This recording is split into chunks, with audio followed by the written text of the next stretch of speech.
This is not just xenophobia anymore. This is organized harassment. This is targeted violence. And Nigerians are paying the price right now in South Africa. Across major South African cities, the wave of anti-immigrant violence is spreading quite fast. Foreign-owned shops are being looted and destroyed and shut down by force. Nigerians are being hunted out of markets, beaten, threatened, forced to hide indoors. Let's be clear. At least 2 Nigerians are reported dead in recent incidents. Many have lost everything, their businesses, their income, their safety. Families are now living in fear. Some traders say hundreds of attackers storm markets with sticks targeting Nigerians and other Africans specifically. This is not random, this is coordinated intimidation. It is happening every time, all over social media. It is heartbreaking to watch. Children are being turned back from schools. Patients are being thrown out of hospitals. Shoppers are being bundled out of shops. Stores are being ransacked and forcefully shut. Workers are even sacked. Some cast out of their offices and workplaces. Homes are being raided, ransacked and burned.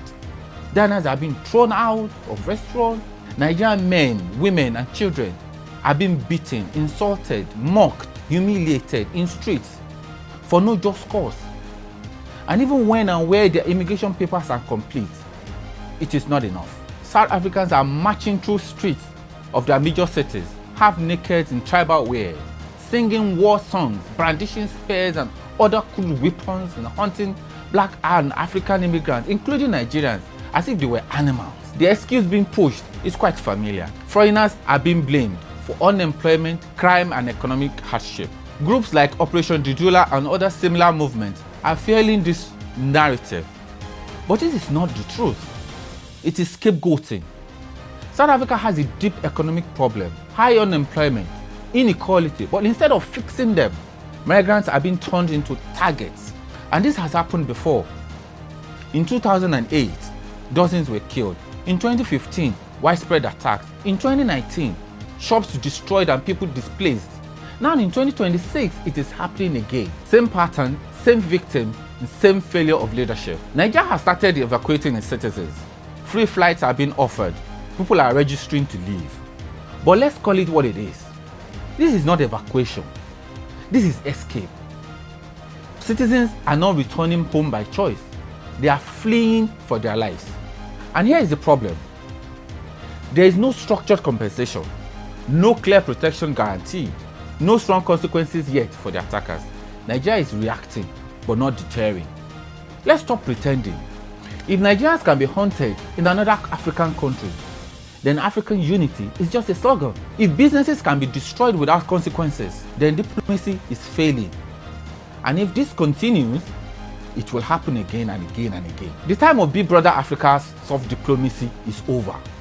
Nigeria must act with strength, clarity and consequences. After several weeks and months, Nigeria has finally summoned South Africa's High Commissioner. This should not end up as routine bilateral talks behind the closed doors.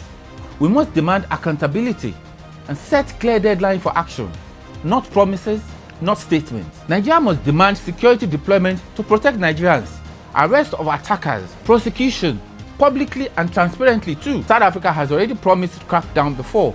It must deliver now. Nigeria must do better than offering evacuation flights each time citizens are attacked abroad. Now, let's be honest. South African companies operate heavily in Nigeria. Nigeria must begin to review them, their business licenses, and set new terms and conditions for their operations. Economic privileges that they enjoy must be reviewed. Bilateral trade advantages need to be renegotiated. If Nigerians are unsafe in South Africa, there must be consequences in Nigeria too. You cannot treat my citizens badly and poorly in your own country and you expect to be treated like king and enjoy privileges in my own. It doesn't work that way. There must be compensation and justice. Every Nigerian who lost property, business, livelihood must be compensated. This should be a formal demand, not a request. Then take it to the African Union. This is no longer a bilateral issue. This is human rights abuse.